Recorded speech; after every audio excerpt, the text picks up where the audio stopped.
Welcome to the Mapper Forward podcast, everybody.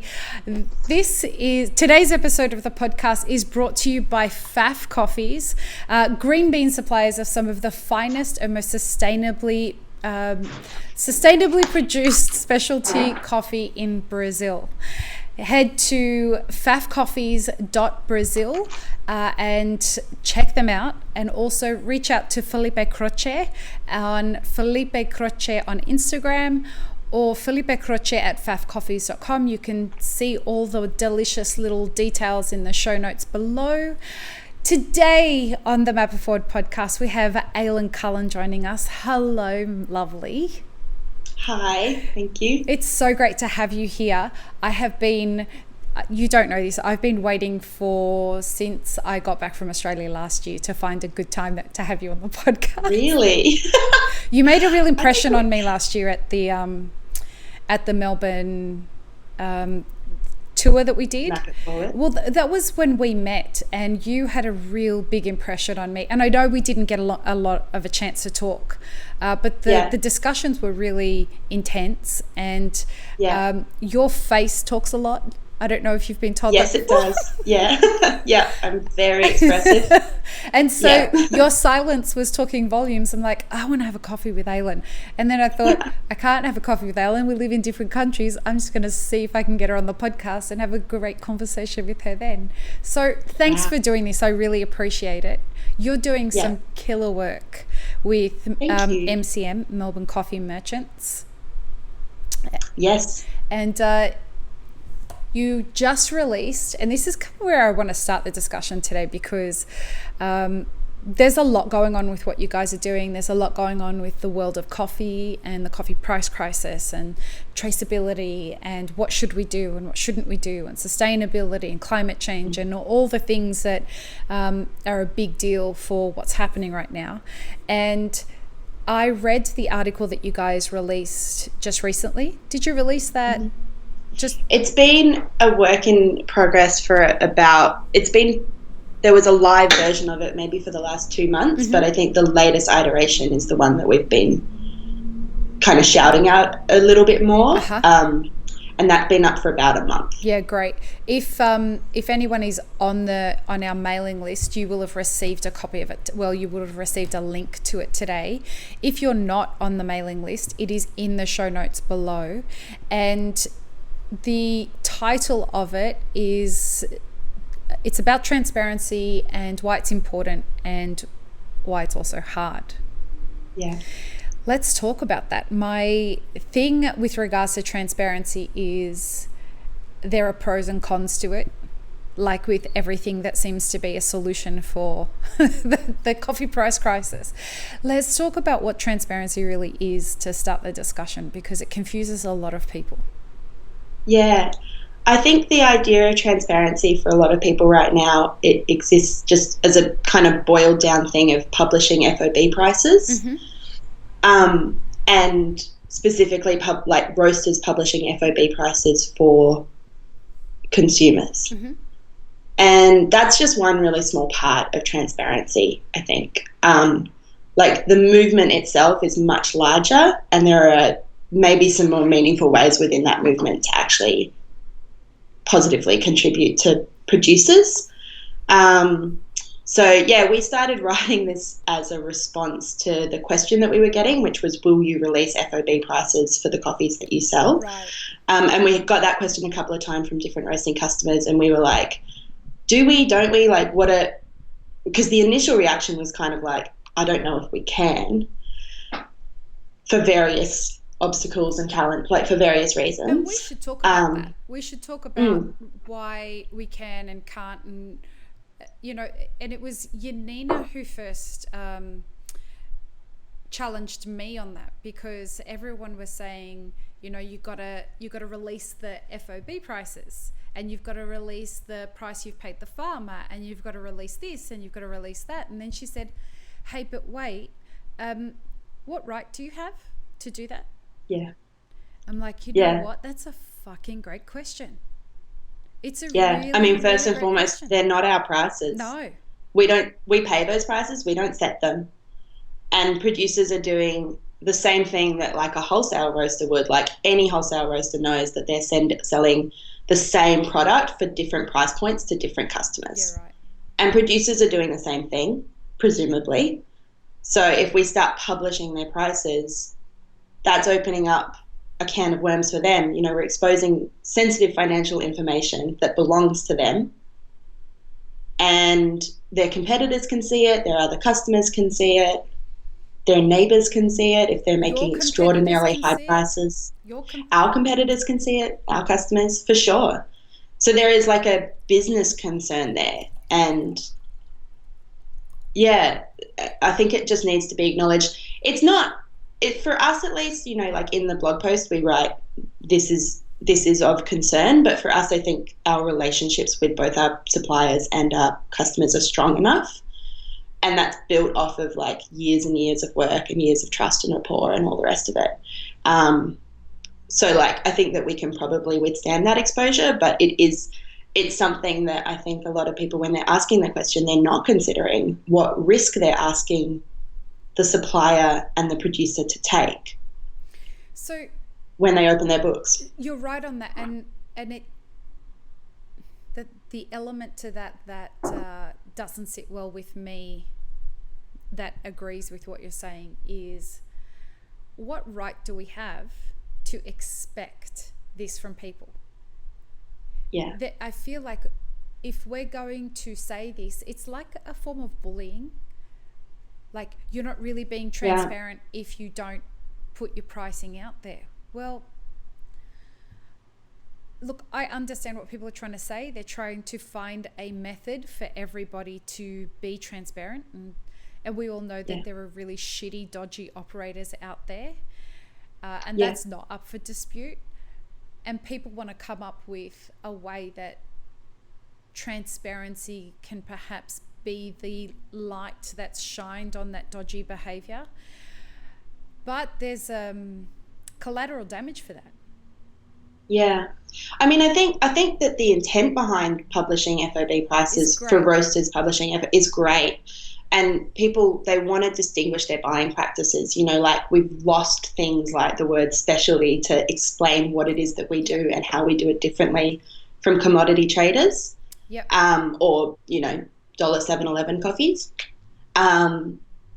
We've lost that word, and so they're trying to find other ways to distinguish how they buy coffee and to send the message that they're contributing to an ethical and fair and sustainable supply chain. But it's just, you know, like, and I mean, like, all praise to early adopters of this. I think it's been amazing in starting the conversation, but I think the industry has a little bit more evolving to do before we find the way to communicate that to consumers in a way that is actually effective, because FOB pricing means nothing to consumers. Well, nothing. A lot of them, not only does it not mean anything in the sense that they don't understand what the word FOB means or what FOB means, it in context is completely irrelevant unless it has the context. And a lot of people in our industry don't understand that. So maybe we should break that down too. Because you do write about it in the article, and you cover it really well in the article, this idea of like, well, which price are we talking about anyway? Yeah, exactly. So FOB is free on board, which is the price for the coffee, the price that is paid for the coffee once it's completely processed, dried and milled and it's ready to be shipped. So that's the price that the importer pays to the exporter. That price encompasses all of the work that was done beforehand in order to get to the coffee to that point. So that dollar price is paying for the production of the coffee, the processing of the coffee, the quality assessment of the coffee, the preparation of the coffee, the transport, the logistics of moving the coffee, etc., etc., etc. So it really, like, within that price, that is broken down into really small increments across the supply chain, and everybody's kind of getting paid out of that price. What that price doesn't sum up is it just doesn't give you any more information about what the coffee is. So the quality of the coffee is really going to be kind of directly correlated to how much it costs to produce the coffee. because higher quality coffees, they take more labor, they take more inputs, they take more work and time and expertise to grow. Well, they should. They should, yeah. Well, I would say that even in areas where all of the environmental conditions are perfect for growing coffee, it's still, to get something that is actually a quality product, it's still going to take more money to produce it. The only reason I said it should is because you hear of people that are palming off more expensive coffees, deeming them as quality. And they've just... Well, this is the thing as well. I mean, so like quality is also really subjective. Like totally. To get a cleaner and sweeter and more articulated coffee, that's going to improve the quality. But if you're looking for like florals and bright acidity, you're never going to get that from certain regions, you know. Right. So, or you might, but it's kind of like it would be tiny little micro regions within a broader region. So I don't know, some of our more expensive coffees that sit on the list at a much higher price point than others are not necessarily the most abundantly vibrant or complex or floral coffees. They might get passed over by a consumer on the table because they're not as exciting as something like an Ethiopian sitting next door to them. But they're really expensive because cost of production is so high. Yeah. And so we pay a much higher FOB price for them, and then that translates. And we actually, so for example, like with our Bolivian coffees, we pay a really high FOB price, and then we lower our margin to make those coffees marketable in Australia. Yeah, and that's just because Bolivian coffee costs a lot of money to produce. The state of the industry in Bolivia is really, what's the right word? It's not great. No. Oh, it's the other direction. Yeah, Bolivia has dramatically fallen in coffee production over the last 30 years or so. Because of? Primarily leaf rust, I think. Okay. So Bolivian production historically has been organic production, and they farm so high that when leaf rust was kind of rolling through Central America, there was an assumption that they wouldn't be affected because their coffees are really, really high. But then, of course, climate change is changing everything for producers. Leaf rust was able to work its way higher and higher up the mountain. And so when it hit Bolivia, it was just devastating. Wow. It just took out huge, like most of the crop. And so because there is an alternate crop, an easy alternate crop, which is coca, which is farmed. Coca. Yeah, I mean, there's like a huge domestic consumption of coca in Bolivia, but there's an excess that's being produced now that's definitely going into the narcos trade. Same thing in Colombia, right? Yeah, I don't know Colombia as well, so I can't really speak to it, but I think so. Like, it's a really easy alternate crop. Like, it's easy to grow. You can harvest it like 5 or 6 times a year. The price of coca leaves is expensive. Like, it's more than a pound. It's more per pound than coffee for sure, and it doesn't require processing outside of like drying. Massive demand for it. It's huge demand for it.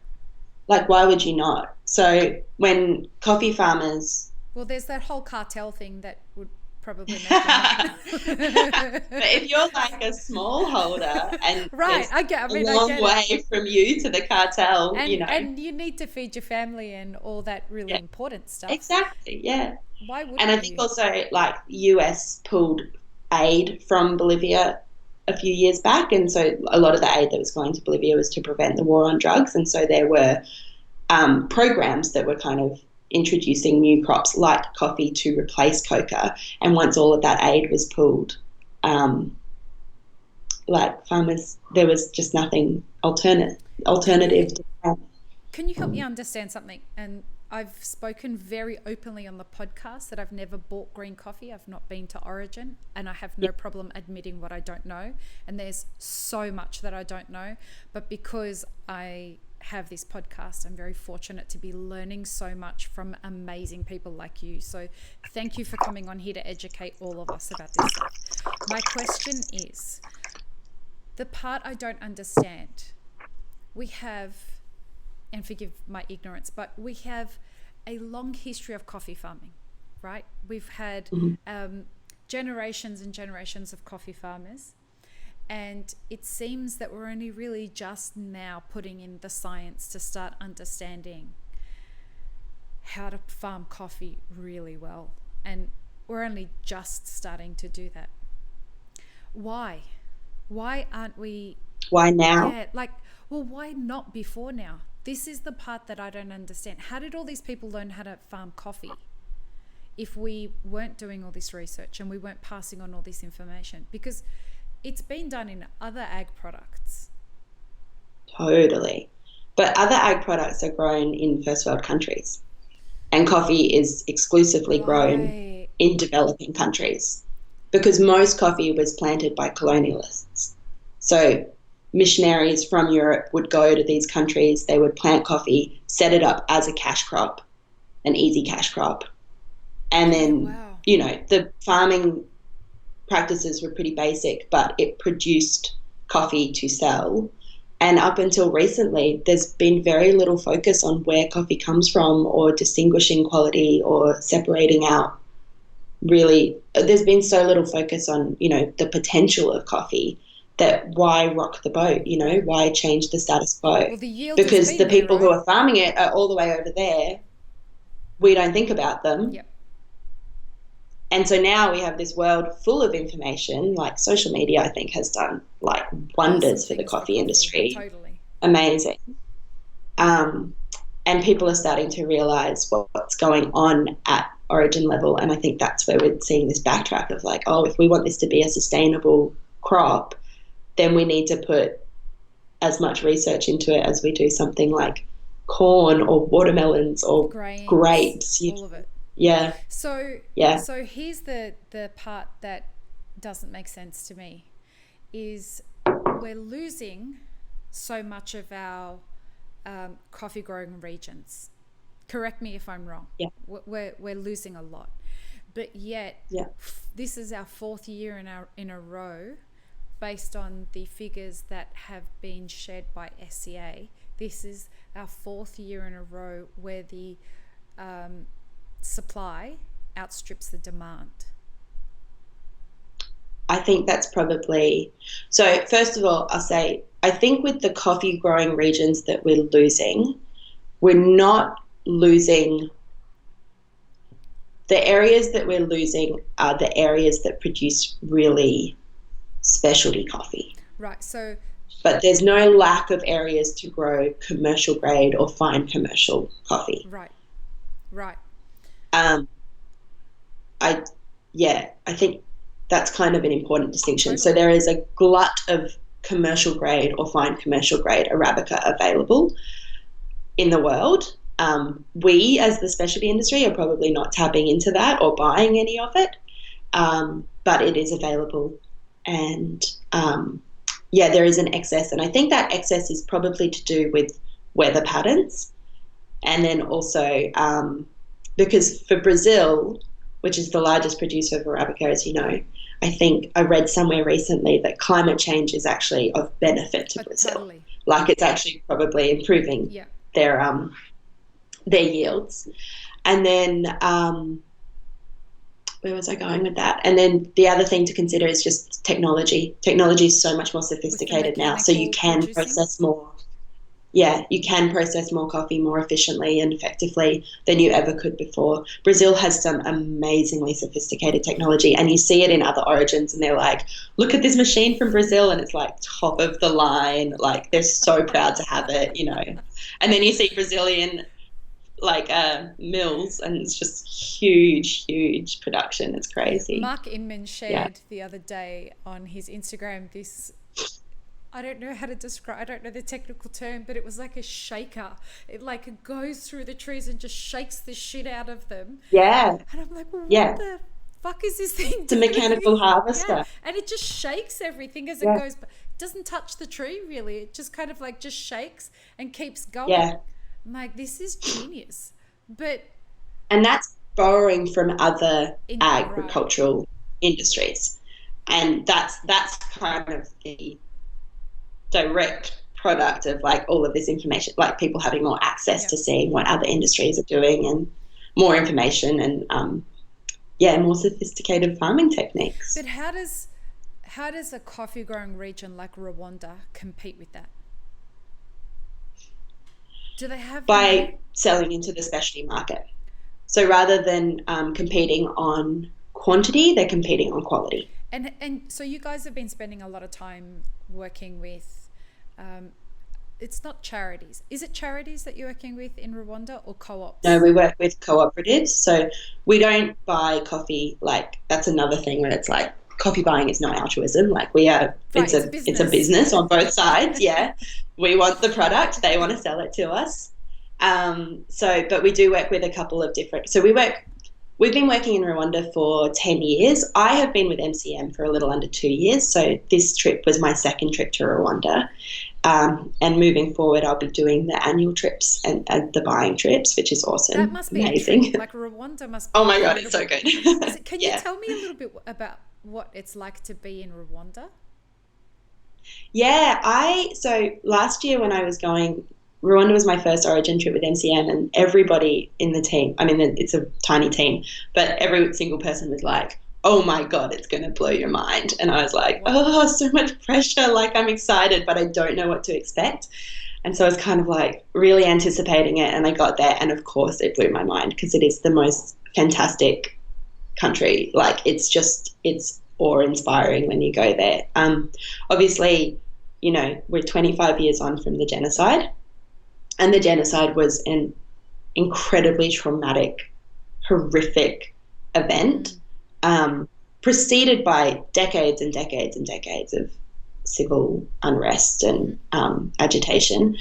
But to go there now, if you didn't know that history, which I think it's really important to know that history, but it's just the most warm, engaging, hospitable society ever. I mean, like, I've never really been welcomed somewhere the way that we are in Rwanda, Have you been and to other African engaged and places? curious. Sorry, have you been? Yeah, I've bought coffee in Kenya, Okay, and then that's the only place that I've been sub-Saharan. I've been to Northern Africa, okay. but nowhere else for coffee. Yeah, but I have done a lot of travel, and Rwanda was astonishing and unique. Like, it's such a Awesome. beautiful country. Yeah, it's great there. So so one of the ways that Rwanda rebuilt itself after the genocide, you can tell that I like talking about Hey, Rwanda. I don't know Like, enough let me about it, so go. come and talk as Yeah. much as you can. I'll learn. I'll just sit here and listen and drink it in. Yeah.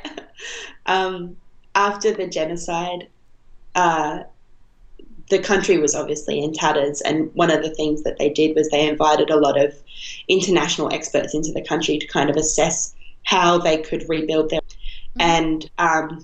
And Tim Schilling, who started World Coffee Research, he Yep. was one of those experts who came in as an agronomist, and he recognised early on that coffee would be a really viable way to help rebuild their economy, because they already had coffee everywhere. The Belgians had planted it, and they had a really good variety, Red Bourbon, and the geographical elements to Rwanda are really good for it. There's lots of hills, and it gets very high, and the soil is rich red volcanic soil. So yeah, he identified that coffee would be a really great sector to put a lot of resources into, and that they should try only to sell into the specialty market because there isn't a lot of money to be made in the commercial market. And if they could focus on quality and selling at premiums over quantity, then that would be a better long-term plan. So that's exactly what they did. I think in the early days, the coffee still wasn't amazing, and they realized that it was because the processing that was happening at the farms wasn't as good as it could be. So they started building centralized washing stations. When So you in say early Rwanda, days, what could we just get some context on that? Can I get some early context? 2000s, Early 2000s, great, thank you. like, yeah, so the genocide was 1994, took a few years Mm-hmm. to just even repair the country to a point that it was ready for international people to come in. And then I think, yeah, like 2000, early 2000s was when they started building washing stations, which so all of the coffee in Rwanda is processed at a centralized point. So One farmers point. bring their cherry. So, well, not 1 point, sorry. So there's a couple. There's lots and lots of different coffee washing Yep. stations across the country. I think most farmers are probably within about 2 kilometres of a washing station. Oh, wow. Yeah, So there's a lot of them. It really is like its main ag product. Yeah, that, and I think they export a bit of tea. But yeah, I think 70% of the population is somehow involved in coffee. All right, I've got lots of questions about Rwanda. I'm sorry. So, what does it look like? Is it dry and arid? Is there parts that are dry and arid and other parts that are really lush and vegetal? What do the coffee farms look like? Are they like forests or are they properly farmed? Like, I'm sorry if I sound stupid. No, not at all. So Rwanda is very hilly. Okay. It's known as the land of 1,000 hills, and it does this. Oh, wow. Like, so the country is kind of between 2 mountain ranges. Okay. So if you can imagine land that's just been pushed together, Yeah. and then you have all these little hills. Okay. So Kigali, the capital, you drive up and you drive down, you drive up and you drive down. San Francisco. Yeah, it does. Yeah. It's very volcanic soil, so it's bright red soil. This is in the north and the south, which are the areas that I've visited. Mm-hmm. It's also tiny. Rwanda's like 1/3 of the size of Tasmania. Wow. So it's really small. If anybody doesn't know Tasmania, it's like the little part underneath Australia. Yeah. It's like a good reference point for Australians, but maybe not for other countries. Most of our audience is American. It's little. I used to know, because I'm from Tasmania and I used to live in the States, I used to know what state Tasmania was the same size as, but I can't remember I don't now. know what that would be now. Yeah, I'm like sorry. Rhode Island. I don't know. Maybe Rhode Anyway, Island? Maybe. I think it's, I don't know. But it's very, very small, and lots and lots of people live there. So I can't remember the population off the top of my head, but it's over 20 million, I believe. In Rwanda? And so, yeah. No, it can't be. No. I think it's 12 million. Oh, wow. That's still a lot of people. It's a lot of people. Like, that's more people than in Sydney. Yeah, well, yeah, hugely. For reference, Tasmania has like 500,000 people. Yeah, right. Well, it's a sleepy little town, but Sydney's not. That's about as many people are. I think we have to look at that number. Okay. Because I feel like, I think I'm right, but I'm not sure. I'm actually going to look it up while we're talking Yeah, here. let's be accurate. I'm a big fan of that behavior. How many people live in Rwanda?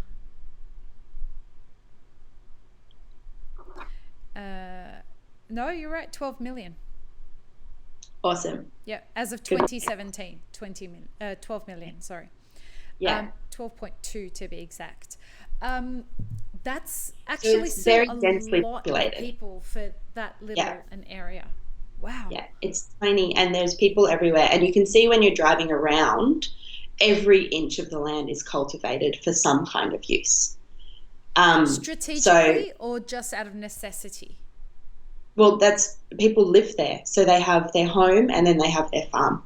Right. Outside of Kigali, there are small townships, but there's no other big city. So people live on the land, and the way that coffee would be farmed would be with other crops. Okay. So a typical farm will be very small, maybe an acre, less than an acre. And then there'll be banana trees, maybe a few avocado trees, squash on the ground, and then coffee kind of growing between. So the banana trees are shade, and then the coffee, and then there's ground cover as well. A couple of goats, a cow. And the food crops are to feed the family, and then the coffee crop is to make money. Yeah. And then that money is going into like big purchases. So school fees, or the car, if you need a motorbike or something. Yeah. So very, very small holders, and they will pick their cherry pretty selectively, because there's always been an emphasis on specialty production. The cherry that they're picking, they really will do a lot of different Rotations. harvests, Yeah. like a lot of different picking days, and they'll pick the ripest cherry and then they'll carry it. The women, well, mostly the women will carry it on their heads in big sacks with a baby strapped to their back. It's amazing. Wow. Just the balance. It's like, yeah. We talk about women in coffee, but holy shit, those Oh women my in God, coffee are yeah, so strong on so so strong. many levels. Yes, yeah. Oh my gosh, the women in Rwanda are unbelievable, and they're proud and they're fierce and they know what should they be. have. Ooh, I've got And chills, Aislinn. yeah, it's amazing to interact with the women coffee producers. Are they like Really really staunch inspiring. women, like really strong women, or are they? Yeah, they survived the genocide, Yeah. and they would have, every single member of the population was affected somehow in the Rwandan genocide. Um, it was, I think, almost 100. Oh no, I'm not going to quote that. It's almost 1 million people died in 100 days. I think it's 800,000. Wow. I wanna. Yeah. I wanna make sure. Yeah, you're like, don't trust my numbers anymore. No. That's It's fine. not about that. It's that. Like that's a shocking Yeah. number. How many Yeah. people died in the Rwanda? It's exactly right. 800,000 people. In 100 days. So you can imagine That's just how grueling astonishing. that was. Yeah. It's horrific. It's incomprehensible. Like you actually No, you can't can't get your head around it. imagine what that would have been No. like. It's outside of my ability. I can't. Well, and that's a good thing. I It's a can't good conceptualize thing it. that we can't get our head around Yeah. that number. Yeah. I'm sure, like my grandparents' era, that it's a different thing because they lived through World War II, and that was something. I mean, those are the kinds of numbers Yeah. that they were looking Yeah. at. We haven't experienced that. Well, we have in our lifetime, but not in our sphere. Like Not in. Yeah. Exactly. Yeah. So these women, a lot of them, they are the landholders because they would have lost their husband either through the genocide or other ways as well, and potentially lost some kids, um, or entire families. It's devastating what they survived, and then they have come out proud to be a coffee farmer, proud of their product, just ferocious in their pride and their stoicism. It's amazing. It's really, really, you got to go to Rwanda. I've got to go now. Like, Yeah. I just want to go Yeah. and have everybody in the coffee industry on the podcast. Yeah. Like, I want to hear the stories respectfully, obviously. I also want to do the same thing in the Middle East because, like, my family are from Syria. Yeah. And, just even that side of things, understanding we come from one of the very few Christian villages in Syria. And so ISIS was our village was a direct target for ISIS. And a really interesting quick story. There was a firecracker factory built between our village and the village next to us. And the firecracker factory got taken over to become a missile factory when the civil unrest happened. And everyone was angry about it because they thought this was going to bring ISIS closer to our villages, and both of the villages are Christian. In fact, what it meant was that the government had to surround both villages and protect both villages so that ISIS couldn't get access to the missile factory. Wow. And so it ended up being why we didn't lose so many people, because it was first-rate protection by the government of the people. And both of these villages are very big into, because Syria is a very religiously ancient culture with Christianity and with, I'm no religion, but my family are very deeply steeped in the Christian both the Catholic and the Orthodox Yeah. religions. And it's old there. Old, You're right. old. Like ancient. The Yeah. first church was in Antioch, which was taken, like the land was part of Syria. John the Baptist was Syrian, and all of Yeah. it, like it's old shit. And so Yeah. the churches that we have in Syria are 2,000 years old. There's the wells. It's just incredible. Like you go there and you look at it and you think, oh my God, like Jesus was supposed to have walked through here. Well, I mean, Jesus was a real person. Yeah. Like whether or not you believe he was the Right. Son of God, he did walk through Syria. Through there. And you're like walking through, like there's that story in the Bible of the mountains that opened up. Mount Sinai, or not Mount Sinai. I can't remember the name of the mountain, but I went there. And you look up and like the mountain like does this. There's this gap and you can walk through it. And it is incredible. You can see that when you push it together, this thing would fit like a glove. It's crazy. And so you go there and our village, the patron saint of our village is St. George. And and of the village next door is, or next to us is St. Elias. And they came from our villages. And you know that there's a picture of the St. George like stabbing a horse. Yeah, the dragon. The dragon. Isn't it a dragon? He's on a horse and stabbing the dragon. And that's he's from our village. It's amazing. It's incredible. Like you look at all of that and they say that these saints are what led the missile factory to be built there and protected. Oh wow! Like there's this really deep belief. Like when my dad was a kid, he fell down a well, and nobody could find him, and nobody thought to look in the bottom of the well. And then the next morning, he was at the top. He found himself at the top of the well. And he was just sitting there waiting for everyone and told everyone that the man who had lots of light coming out of him helped him on to the top of the well. That's insane. I was just thinking about it.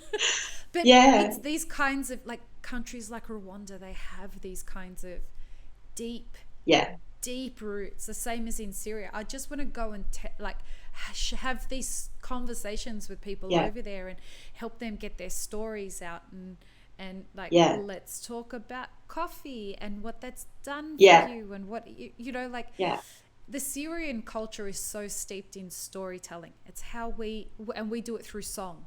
So we'll come up with a lot of the songs that the way that they're getting a lot of the stories out about what's going on in Syria right now is because people are writing little songs and sharing them with each other. And we sit around and we sing them to each other and we pass on stories like that. And that's so beautiful. Oh, it's so lovely.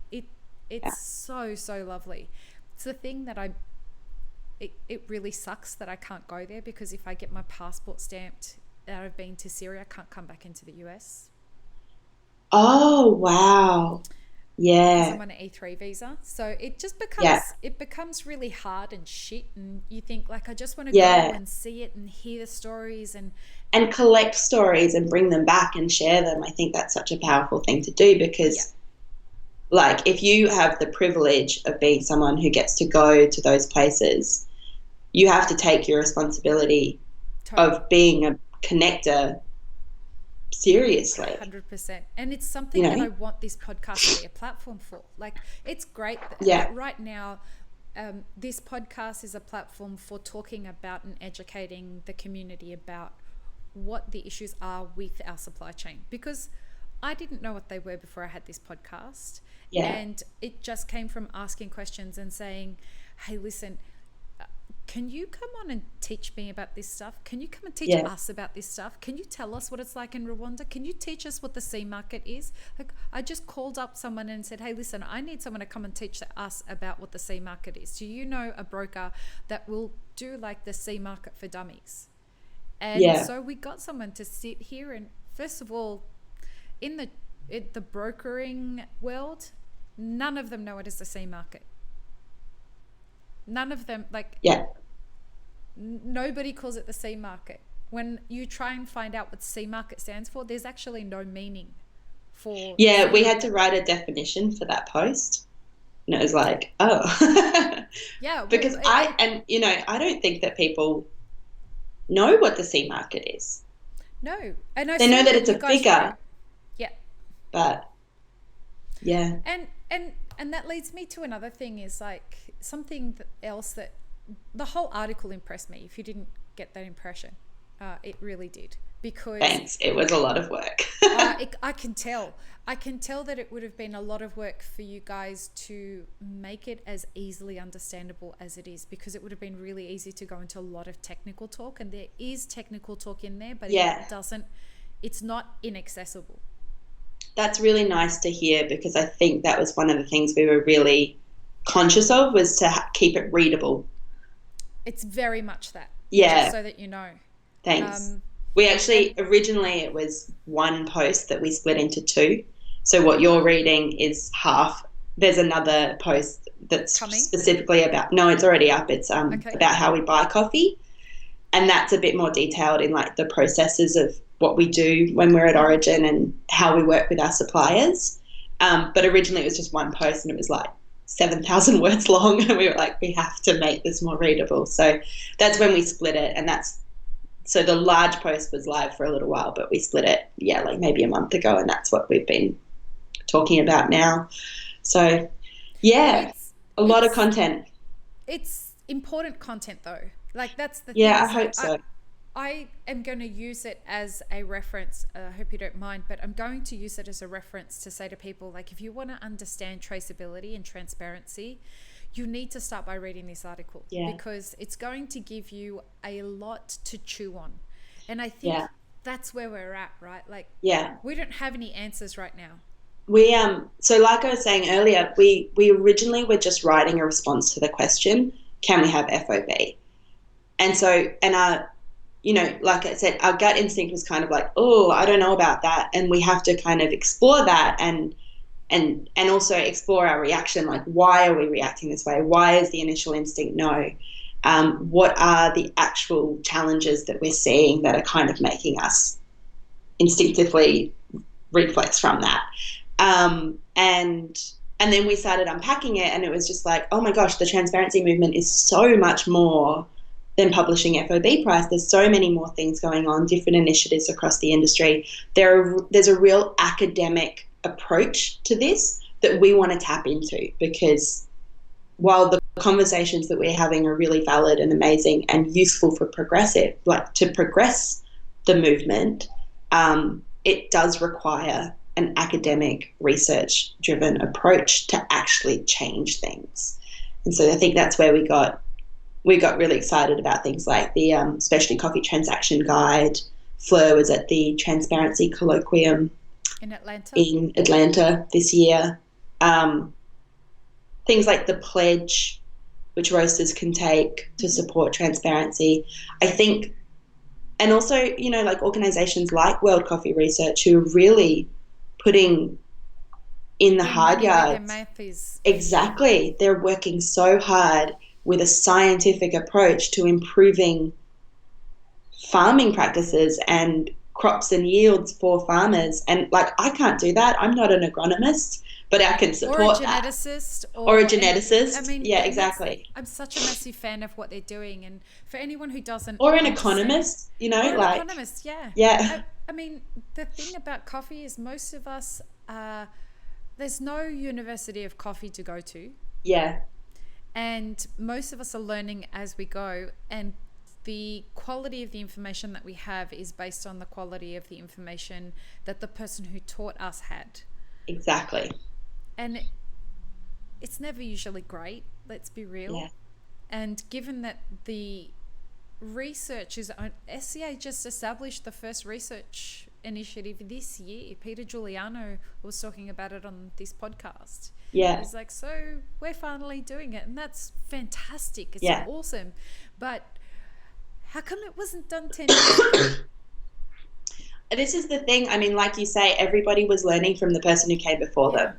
And there are great textbooks that are written about coffee, and but they're hard to access. There's no course that you kind of, I think there are courses, but they're new, aren't there? Isn't there a course in California? The SCA's here. So there's courses you UC can. Davis did something. Which one?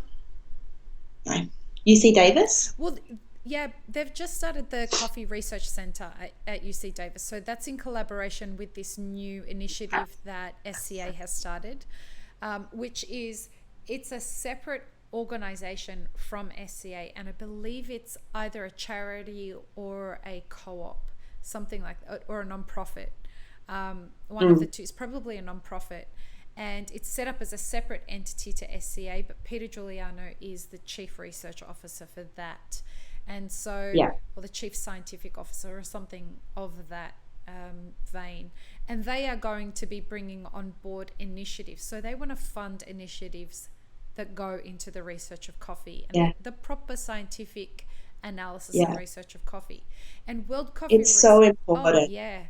And the live, because a lot of the questions that we're being asked now, about what's farm gate, what exactly did the producer make, what was cost of production, we actually just don't know the answer, and nor do the producers. No. That data doesn't. No. My favourite one is when people say, what's the cost of production for a pound of coffee? And I'm like, oh, well, well, there's so many questions to even start thinking about that. Like, not only what region of what origin, which farmer. Yeah. And I promise you, most farmers couldn't tell you with any level of accuracy that you are looking for what it costs to produce a pound of coffee. And then not only do we have the cost of production, we have the cost of doing business. A lot of these farmers are spending, like, they're borrowing money at 30%. Yeah. It's unbelievable. Yeah. It's so expensive for them. Particularly the loans. The loans are so expensive. And this is why when people say to me, I'm paying a fair price for coffee, this is what I'm paying per pound. And I'm like, listen, like, what are you basing that off? Yeah, exactly. So we're coming back to the context thing. It's like, you can say I paid $3.20 FOB, but A, what does that mean to the person that you're telling it to? And B, what does that, $3.20 FOB in Brazil buys you a completely different product than $3.20 FOB in Rwanda. And Costa Rica, where that's one I'm really fascinated by at the moment, because they have made their wages for their employees super high. It's amazing. Which is fantastic. First off, but it does drive their price fantastic, up. But their prices have gone really high. Yeah. Because of that. And so people love Costa Rican coffees, but now can't afford them. But hold on, like if you were in America and the coffee that was being produced, and that's going to be an even more interesting one to watch, is because of climate shifting, California is becoming a viable coffee growing region, and I know people who are growing coffee. And so, what's going to happen then, bro, when it's $15 an hour? Yeah, I am curious though, because I would imagine, I don't know, I've never been to Costa Rica and I don't know that supply chain very well, but I would imagine that it relies on a lot more labor than coffee production in California would. California would have more technology. Okay. So more things would be automated. Then be mechanized? Yeah. Right. I would expect. It'll be interesting to see, because a lot of these avocado growing regions are starting to look for alternative crops, because avocados are super cheap here. Yeah. But it's actually really expensive to farm avocados. Yeah. I didn't know that. The water is what's so expensive. Yeah. So if they don't have enough water, and we've been going through drought for the last few years, of course, yeah, they have to buy water. Yeah. And and I hadn't thought of that. I imagine the same thing will happen with almonds as well, right? Because a lot of almonds are grown in California, but they require tons of water. And the other interesting thing is, this is where you get bleeding of issues here. So as Trump starts to threaten people who are undocumented with ICE raids, they stop turning up to work. Yeah. And so not only is it expensive to farm these things, they actually can't get workers to pick the fruit. And so there's a real problem here in California every time Trump threatens an ICE raid, because the farms, what they're doing is they're not going to cafes that may have like an undocumented barista or something like that. That's not what they're interested in. Yeah. They're going to big factories that have, like, there was a factory out, I can't remember where it was, last weekend that got raided. 681, I believe, employees were deported in a weekend. Like, and that's insane. What does the company do? I mean, like, of course, the personal stories there are tragic because people are being displaced from their homes. But then, like, on a business side of things, well, what does the company do? They can't find people to replace them because these are jobs that Americans don't want to do. Yeah. So, you know, the horrific stories. One mother was nursing a 4-month-old child. The baby's born in America, so it gets to stay. She's deported. That's horrific. Like, this is a rich third world country. I've said it like before on this podcast. America is a rich third world country that's living in passive civil war. Yeah, wow. I am fascinated, and I feel very privileged to be sitting here observing what is going on in this country. It is an education unlike anything about human beings and the way systems are run that I couldn't learn if I was studying this stuff firsthand. To experience it is just such a interesting life journey, because I just came before this podcast from an area in San Diego called Hillcrest, and my friend has a bakery out there, and I was doing some coffee stuff. I came out to wait for an Uber, and just outside there's a bus stop just right next to me, and there's a man sleeping on the floor, just like sleeping there. He's a homeless man sleeping there. And across the road is another group of people that are just hanging out, homeless, taking a nap. And you're like, if you didn't tell me I was in America right now, I swear I wouldn't. I don't know that I would say that I was in America. Yeah. I mean, the States are like, honestly, I loved living in America. I loved it. I lived in Brooklyn for 5 years. Yeah, that'd be cool. It was fun. I can imagine. Yeah, it was great. But I also lived in the States in the Obama years. I lived the first year I lived in California, and it was Bush was in power, and then Obama came into power as I left, and I went back home for 2 years and came back, and then left early 2016. Yeah, wow. Yeah. So just missed Trump. Lucky you. And I've been back since, and it definitely feels different. Like, the political climate is way more present in those conversations that I was having when I was back last year than it had been when I lived there. And I don't know if that's just because I was paying more attention this time or not, but it felt like there was a shift. I lived here. I lived in Hollywood, like in the heart of Hollywood from 2010, 2011, a little bit of 2012. And that was Obama. And then I went back home, was there for 5 years, and came back this time. Yeah. And I came back here, and Trump hadn't been nominated. Nominated or elected? He hadn't been nominated yet. So he was in the running to be nominated. That would have been like a reality TV show. Like, easy time. I remember when the nomination between Hillary Clinton and Obama was happening, and just the media was in like a frenzy. This was worse than that. Yeah, I bet. Yeah.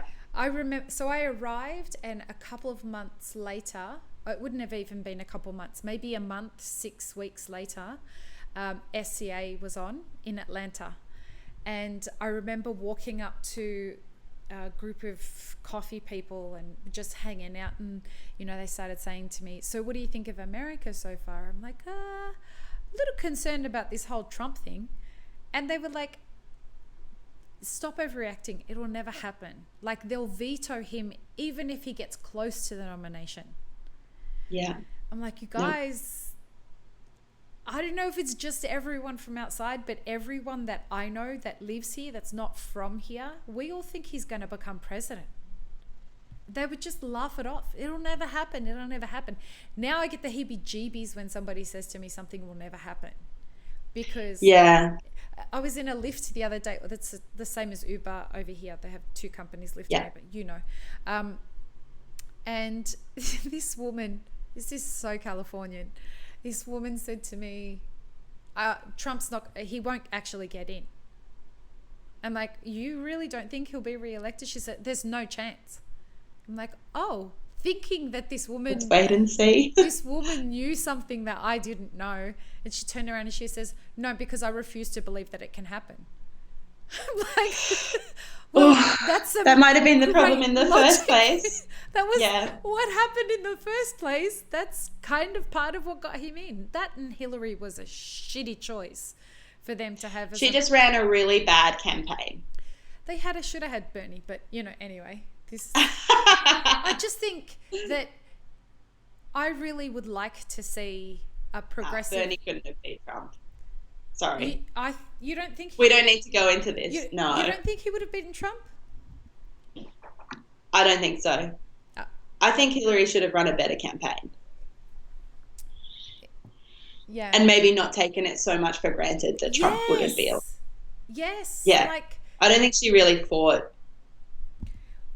She probably feels like she did, but I don't know from the outside. I think everyone was taking too much for granted. Like, I remember being here, and even the night of, I will remember the night of that election, the calling of the election results, for the rest of my life. I was fun. I don't hang out with a lot of coffee people, but I was actually hanging out with coffee people that night.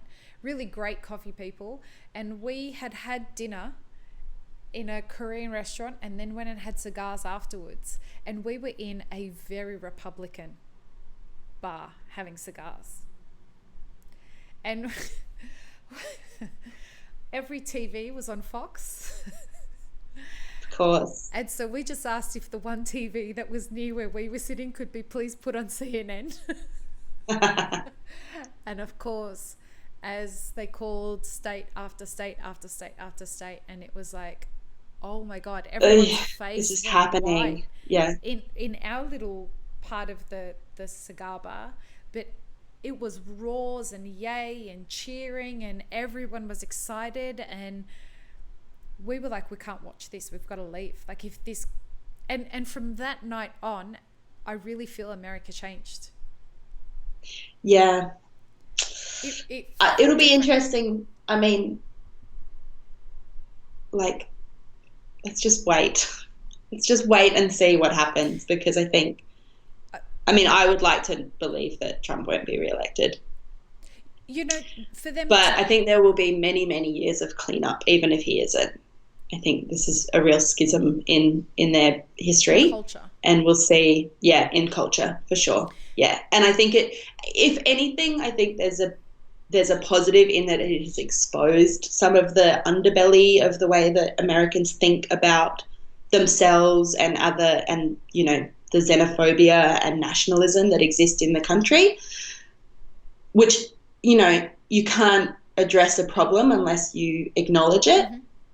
So maybe that is something that will kind of wash out and be of benefit, but it's just kind of a wait and see game. Do you know the other unfortunate thing about it? It's funny, both of these things are very coffee important right now, because for anyone who listens to the episode with Mark Inman, I do want to give you an update. So what happened, Aislinn, was that Mark Inman he's from a very right-wing family, but he's very left-wing. And so what he used to do, being someone that understood the right-wing mindset very clearly, he would take specialty coffee and sell it to Republicans and say, if you want to keep immigrants on their farms, buy this coffee, because... And so we kind of came up with a strategy that he said it's a shame that it didn't work then. And I said, you know what, though? It actually would work now, but if we would have to do it on a grander scale, and we would actually need to create a tweet storm to Trump and come up with an immigration fix through the coffee crisis. So just as an update for anyone, just to let you know, I have an investigative journalist on this now. Wow. We are working on it. We are putting the strategy together, and we're going to need everybody when we're ready to actually get ready to tweet the article that is going to be put out, to tweet it to Trump. We are formulating 2 articles, one article that's going to be super in depth and one article just for Trump that's going to be just a few sentences so that it tailors to his attention span.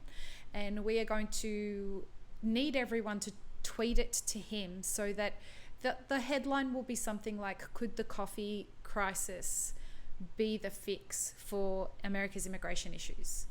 And through all the research that we've been doing, it absolutely could be the fix for this. But what it would require is investment from the American government into agriculture in a lot of these Central American countries, and send agronomists and agriculturalists down there so that they can help them come up with how to improve their coffee crops, how to diversify their crops, how to be better at the economics of doing business with regards to this stuff. So if we can actually do that, do you know Merlin Presa? No. She's from CLAC, and CLAC is like the Latin American arm of Fair Trade International, and they co-own Fair Trade International. She's the vice president of that organization. And so she came on the podcast and she was talking to us about the fact that these people aren't migrating in these caravans to the southern border of the States because they want to be in America. They don't want to go. They have no other option. So if we can help the Trump administration connect the dots that way. Yeah, if you don't want them to leave, give them a reason to stay. Right. So just to keep everybody up to date on that, I haven't dropped it. I've got a journalist on it. We're in the process of doing the research that we need so that once Trump's people, sorry, I feel like I'm tripping over my words there. Once they actually find the research, we've done all the work for them. And so that literally all they have to do is pick it up and move with it and come and ask us questions about it. So exciting. That's why this is so important. That's cool. Yeah. It's like fantastical that you've taken this little seed of an idea and blown it out. It's great.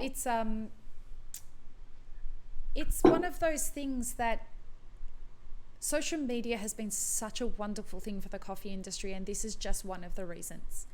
Now the fact that we have direct we can put this stuff in front of the president and just say to him, listen, by the way, woo, we have this solution. Do you like that? Woo. Woo. Hey, Mr. Trump. Bro, what's happening?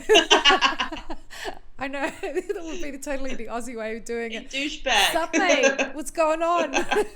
Yo, Trumpy baby. That's how us Australians would say it. Woo, over here.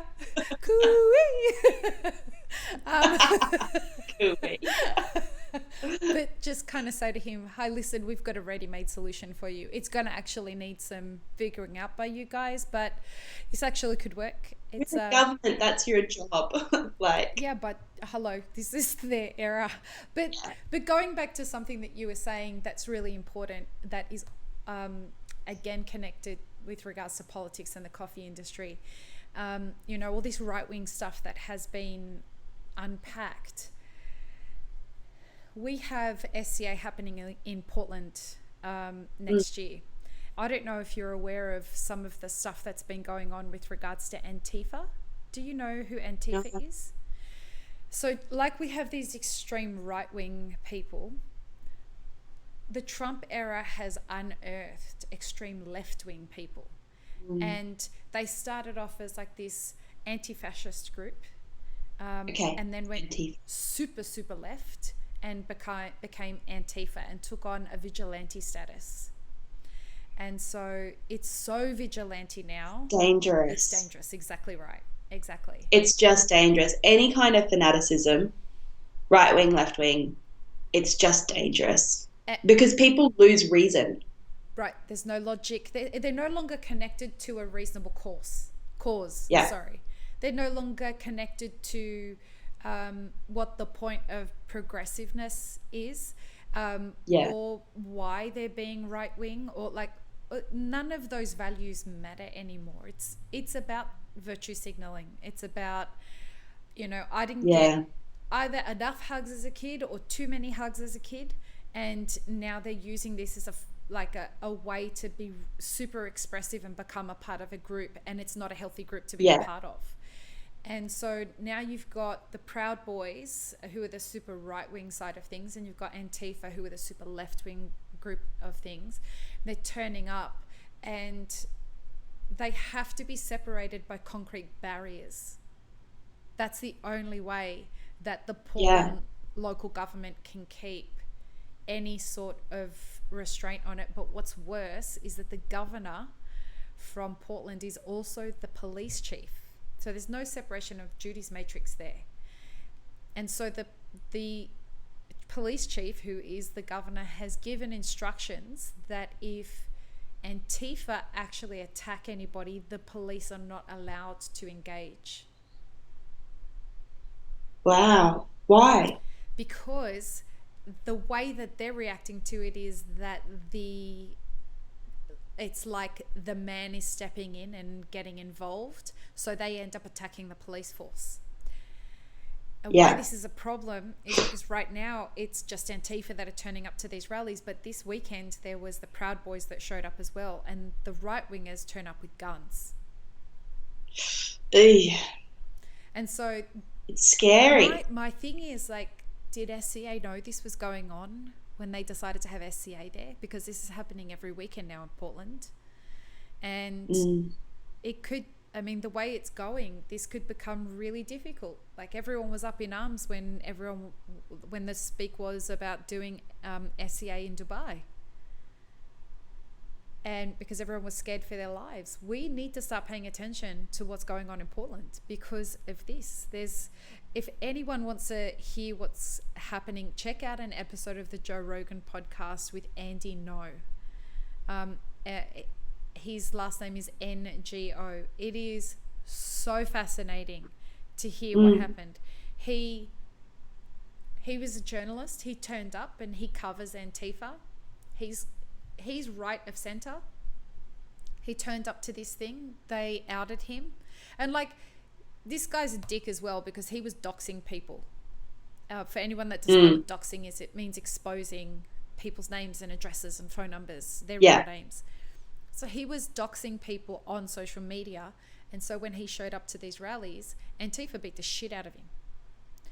And the police stood there and watched because the governor told they can't intervene. Yeah. So I'm just concerned if we're going to be getting all of these people from all around the world coming to SCA next year in Portland. We need to be getting across this now. We really need to start considering. Yeah, I hadn't heard any of this. I'm planning on coming to SCA next year. Oh, great. It means you and I can have a coffee. I'm looking forward to that. Yeah. So back to transparency and traceability. We'll see how we go.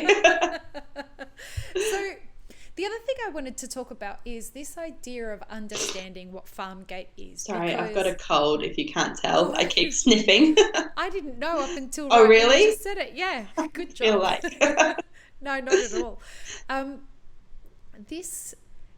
I've been fascinated with the idea of Farmgate, and one thing that I have learnt from asking questions is that there are a lot and that don't know what they mean when they use these terms. And so when I would say to people like, and I think I'm stupid when I'm asking these questions, and I'm like, so does Farmgate mean like actually the price that's paid at the farm gate? And they're like, yeah. I'm like, sometimes. Really? Yeah. They're like, yeah. I'm like, all the time? No. I'm like, well, what the fuck? Like, you'll need what to does get it mean? Standard terms for this shit. They just don't exist. Yeah. Farmgate, Farmgate is really poorly defined, and you don't know what you're paying for. You know, like the term Farmgate is, I think, the kind of established definition is it's what the farmer makes off of the coffee. But what's the farmer selling? Are they selling parchment? Are they selling cherry? Yeah. Um, And who are they selling it who are they to? selling Like, it to? there could be three more people in the process before it Totally. gets to the mill, Yeah. right? Yeah. And no, in that supply chain, it's not like anyone is taking advantage of anybody else. The more middlemen there are doesn't necessarily mean that it's a corrupt supply chain. It's just you literally have to move the coffee. So if you need to go and pick it up You should be and making a bring cut it of to a it. washing You station, got to get someone paid. should be paying you for Right. that. Yeah, But for anyone who's listening, that is like, does that mean that there's no corruption in coffee? Absolutely not. There is absolutely not. No. Yeah. absolutely there is No. corruption in coffee. Yeah. We want to be very But it's clear. not, I want to be clear that not every, like, the supply chain, when it's broken up and there are more players in it, doesn't necessarily mean Right. that it's a corrupt supply chain. No. Middlemen, the idea of demonizing middlemen and, you know, extolling the virtues of direct trade can't really exist because you need to move, like, the coffee has no value to us in the foothills of Mount Kenya. We need to get it to Australia or the US in order for it to be valuable to us, and you need players along the supply chain to make that happen. And So that's made more difficult by the fact that I think people seem to not realize how complex this agricultural product is. Like, this is hugely, not yeah. like a lemon that grows on a tree. You pick the lemon, you shine it, and you put it in a box. This is Yeah. not even close to as simple Yeah. as that. There are so Yeah. many stakeholders in the supply chain just up to the port that it's leaving Yeah. from. Yeah. Oh, hugely. And so Farmgate, it can be really misleading because, you know, if you know that, okay, so Farmgate price for cherry in Bolivia is 25 Bolivianos a basket. What is a Boliviano? How big is the basket? How many baskets can you pick in a day? Like, how many basket is the picker actually selling? What is the cost of living? What is the cost of producing that cherry? What is, you know, like a good gauge is like, what's the minimum wage in Bolivia? That's something that you could potentially compare it to. But then also, cherry is the very first step of a supply chain that has inherent risk and loss the whole way along it. So the risk, if you're selling that cherry to, if you're part of a cooperative, the cooperative is taking on the risk of the processing of that cherry, but they're also taking on the loss. You lose a lot of weight and moisture from the cherry to get it to the point of a green seed that's ready to export. So the figure of 25 Bolivianos a basket might seem very, very small when you convert it into Australian dollar and you don't have the context for what it actually buys you in Bolivia, in regional Bolivia. But when you start to kind of factor in all these things like loss and risk and currency exchange and all the context of what that figure is, it becomes a lot trickier, and we just don't have it for every coffee that we buy. Yeah. Do you have a thing when you go to a country that you ask people how much does it cost so you can get some context? I think we're starting to do that. So, you know, like, this is an evolving conversation, and like so NCM, if anyone has visited our website, you'll know that we really prioritize traceability on our coffee. So we do a lot of information gathering when we're visiting the producers. This last trip to Rwanda, I went with my colleague Mel, and we had customers with us, which meant that people were taking photos of me and Mel rather than us just taking photos of the farms and the producers. And there's so many photos where we're just sitting on like a bank of a hill, like scribbling notes with like one poor, you know, stock manager or something. And we're like, and how many people work, you know, seasonal staff, permanent staff. So we're always information gathering and trying to, you know, put that into a storytelling format so that it's engaging for people to learn about the coffees. So we're looking for that. In terms of like really nailing down like what Farmgate is and what the exporter is making off of the coffee, etc. Like you're asking about people's business practices, so there requires a level of trust and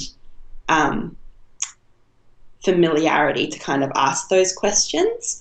And I think for us, one of these one of the things that has come out of writing this transparency post and really starting to talk about it a lot and discuss it a lot as a team and with other is that we can be more diligent in that some of that information gathering around pricing, and should be, but only if we're as diligent in reporting back pricing. Can I ask? Because I think... Go ahead. Sorry. No, please. I think that the real benefit of the transparency movement is not information coming up the supply chain to the consumer, it's information going back along the supply chain to the producer.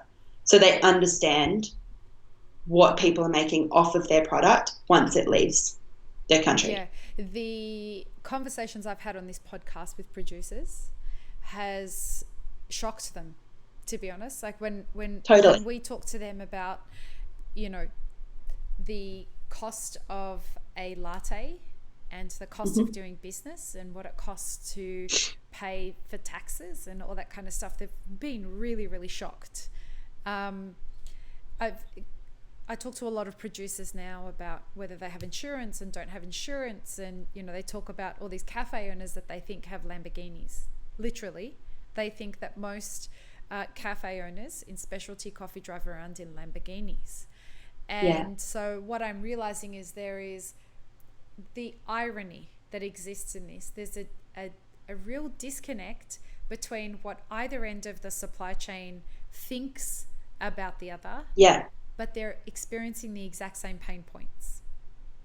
Exactly. Yeah. I have said to a couple of roasters, you know, would you be willing to open up your books and tell a producer what money what are you selling the coffee for? What do you buy it at, and then what do you sell it for to your consumer, to the customer? Great question. What is the final price? And they look horrified by that idea. You know, not because I think that they're like, oh shit, I'm going to get exposed for my dodgy business practices. It's just the idea of an uncontextualized figure going back to the producer is scary. And it's like, well, it's exactly the same thing. Totally. That's exactly the same challenge with FOB. It's an uncontextualized figure.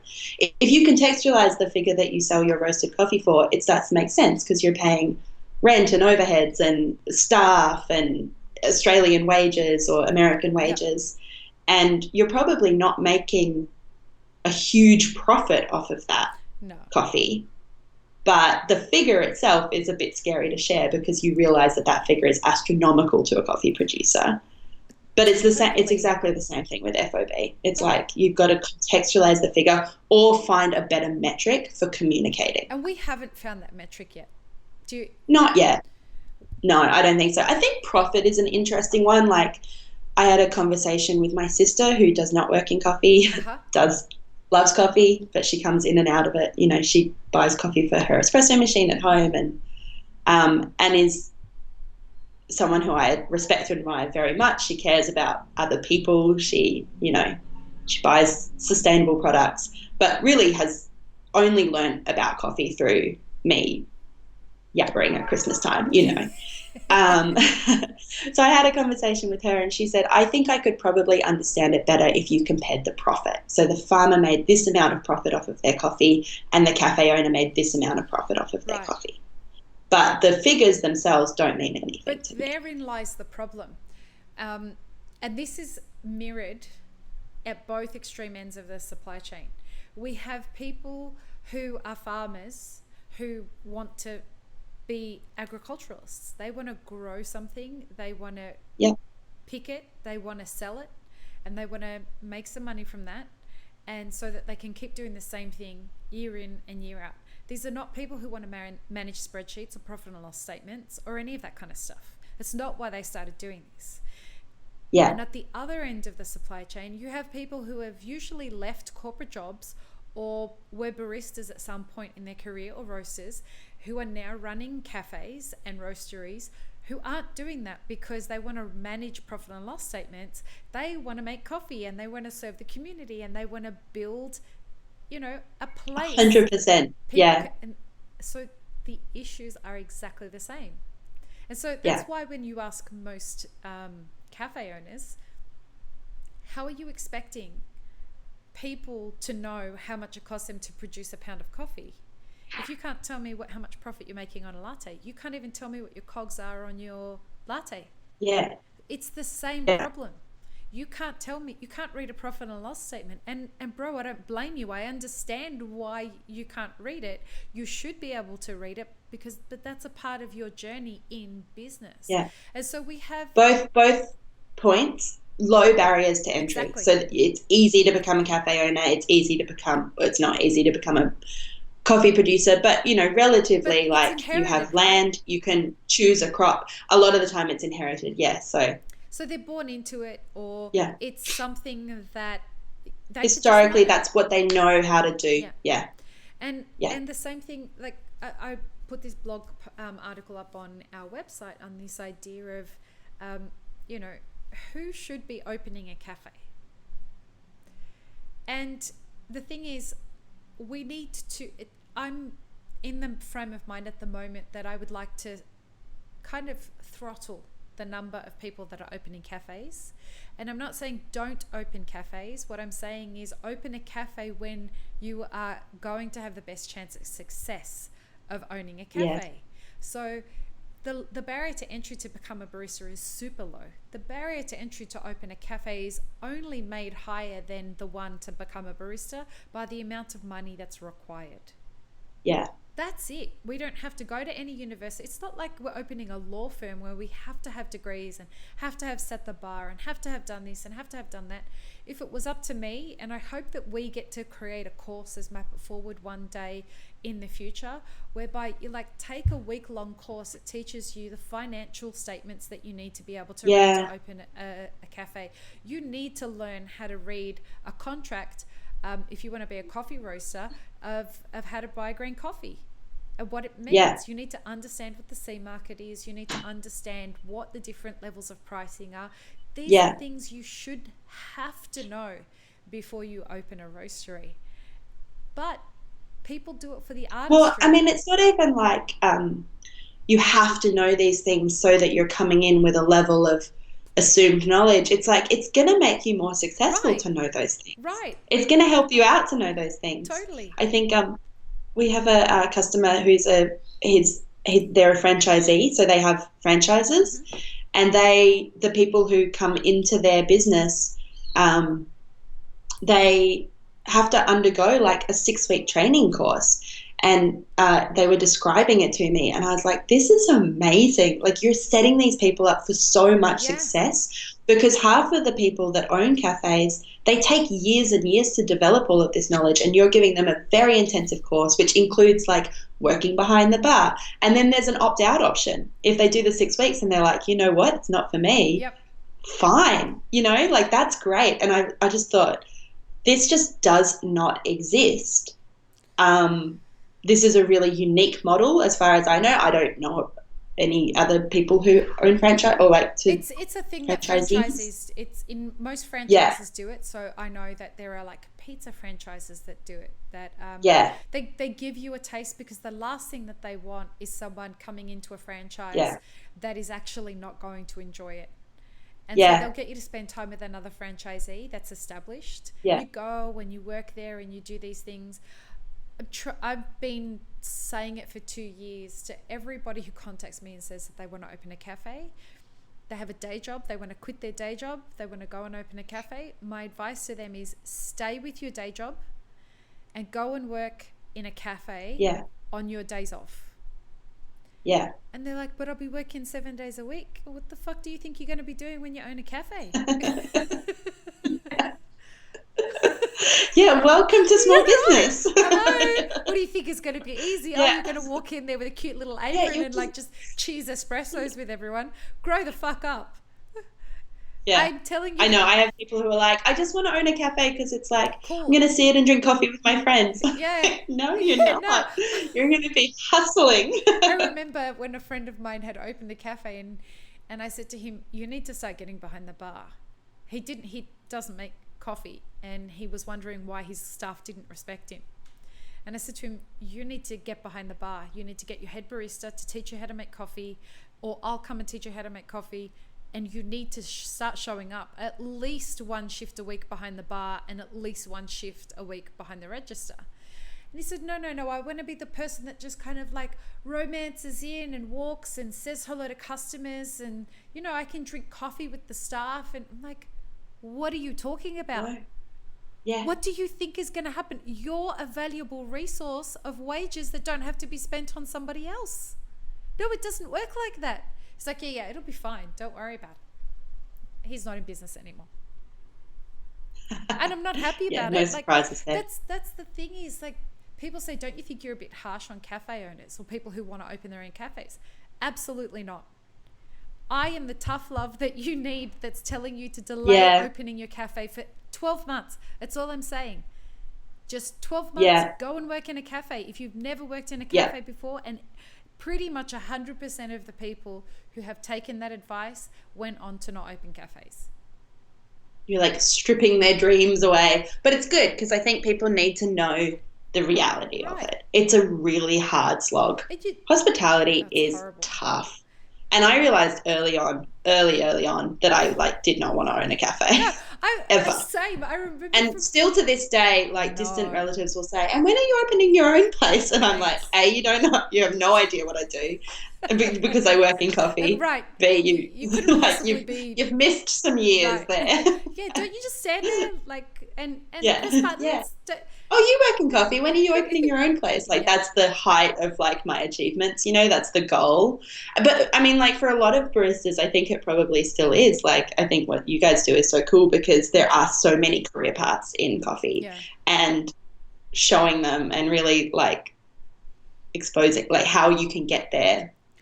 It's important because I feel like too many baristas, there's like 3 career paths, you know, like you're a roaster trainer or a cafe owner. I mean, you look at Melbourne as a really great example. Melbourne is such a fucking beautiful city and such a wonderment for people who love food and coffee. It's just stunning that way. And we have a real problem in Melbourne in the fact that there are too many cafes there and far too many of them don't know what the fuck they're doing. And and you know, people say to me, who are you to decide who should and shouldn't who should and shouldn't open a cafe? My thing is, I want everybody to be successful. Yeah. But the people who aren't successful, it's going to be a horrible ending for that, because you don't open a cafe with just a little bit of money, especially in cities like Melbourne and Sydney. You're putting down $500,000 to $1 million just for the fit out. Go buy a fucking house. Yeah, it's true. It's a better investment. I think that also kind of plays into what's happening in the coffee, like in trade of coffee as well, because there are lots of cafes. The cafe owners aren't particularly business savvy. There are really savvy players, and they're doing an amazing thing. You know, like they're doing really good. But they're doing really well. But there are lots that really don't know what they're doing. And so they freak out when they see their profits and losses and they start to squeeze their suppliers. And for some reason, coffee has made that, like wholesale roasters are like, okay, I'll go down $2. And it's like, you know, when you actually do the figures on that, like you'd be better to get like 50 cents off your liter of milk, or, you know, but the dairy industry don't have as many staff on, like find a way to, exactly. So don't do that. That's not what I'm recommending. But like, you know, don't have 3 staff members on, have 2 staff members on and make it more efficient, or work yourself or something, because, you know, if you're a 20 kilo account and you're saving $2 a kilo on your coffee, that's $40 a week. It's not a lot. It's really not. Like you'd be better to lose a shift. Oh, totally. And when you put it this way, and this is my MO for a lot of what we're doing with Map It Forward, is I want to give people doable options. I want not everyone to feel squeezed into the idea of, well, I don't want to be a barista anymore, so I can either go be a roaster, a green buyer, or a cafe owner. No. Most of you have degrees. Take what you've learned in your degree and apply it. Like, I have a genetics degree. Somewhere. If I wanted to apply that in coffee now, that I could go for a job in milk coffee research.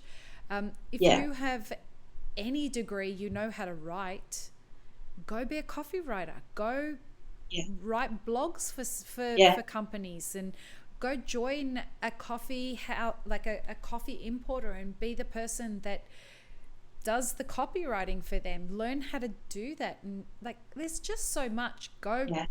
There's so much, and it's where we need it as well. We need that. We need help in those areas. Like, go study economics and come and work in coffee. You know, like, that expertise is so required and welcome. We don't need more cafes, certainly not in Melbourne. No, well, and even like, they're lovely, but we don't need them right now. You know, we need the expertise in other places. As you said, it's getting too full in one part of the industry, and there's like this vast sea of opportunity in other parts of the industry that need to be fulfilled. And unfortunately, when we did the numbers, were you there? Did you hear the numbers that we were talking about of what the profit in a latte is? I saw the one where it was profit in a kilo bag of coffee, of roasted coffee. Right, but for a latte, the profit for a cafe in Sydney and Melbourne, selling a latte for $4, paying $29 a kilo for their coffee, the net profit on that is 17 cents. Wow. That's scary as fuck for anybody that owns a cafe. Yeah. Because all you need is each of your staff members to give away one coffee every hour, and we all know that they do it, and you're never going to turn a profit. Yeah. You're never going to turn a profit. It's scary. Yeah. It's really, really it's scary. So look, unless you have opened many, many cafes, and unless you understand how to read financial statements, and you have a vast network of people that can help you do that and help you understand that, and you have mentors and you have all the right accountants, you've got no business opening a cafe right now. Yeah. Well, it's just not your best bet. No. You know, it's not the wisest place to put your money. There are better ways to make minimum wage, because you are not going to make anywhere close to the amount of money you make. Do you feel like working 70 hours a week and making, I would love to work 70 hours a week. I'm running 2 businesses. Yeah, okay. So 70 hours a week seems like a fucking dream to me right now, let me tell you. But that's exactly where it's at. Like, if you're thinking that it's going to be a cruisy lifestyle, it's not. You're the last to get paid, if you ever get paid. Yeah. I had so many celebrities come to me and say, "Hey Lee, do you want to open a cafe? I'll fund it. You can own 50%, but you got to run it." No thanks. No. Yeah, thank you. No. It's not where my skill set sits. No, I want to be a barista. That's what I wanted to do. Yeah. And I knew that if I was ever going to have a cafe and own a cafe, I would never see my customers. Yeah. But once a week on a shift. That's not what I want. I loved it too much. I loved being a barista. It was my huge passion. I loved being a barista as well. It's been a little while now, but where did you loved working with people. Baristaing, the last time I had a full-time barista job was for Blue Bottle in New York, and I was there with Blue Bottle for 4.5 years, and the first year was baristering, and then the rest of that time was training. Oh wow. So were you in the Williamsburg store? Yeah. That's a very beautiful store. The old one, in the old glass blowers factory, because it's gone now. Yeah. The one on the corner is the new site, but it was a beautiful place to work. And I landed in New York at exactly the right time, because they'd been open for about 11 months and they were expanding. So the summer that I landed, they opened up the High Line. Shortly thereafter, they opened. We had a little stall at the beach at Rockaway, which only lasted for a year, but that was super fun. I imagine that would have been awesome fun. Yeah, amazing. And then, I became a trainer, and I think within 2 or 3 months we opened Chelsea and Rockefeller. So it was just it was just really good timing. Yeah, wow. Yeah. So you've been with MCM for 2 years? Yeah, a year and a half. Uh-huh. Oh, so I got Yeah. you freshly minted last year. Yeah. Yep. Nice. I'd never met you, but we were like we crossed. Like I left to come to America, Yeah. you showed up in Australia. Yep, pretty Yeah, much. wow. Wow. Yeah. Did you how many years have you been in coffee now?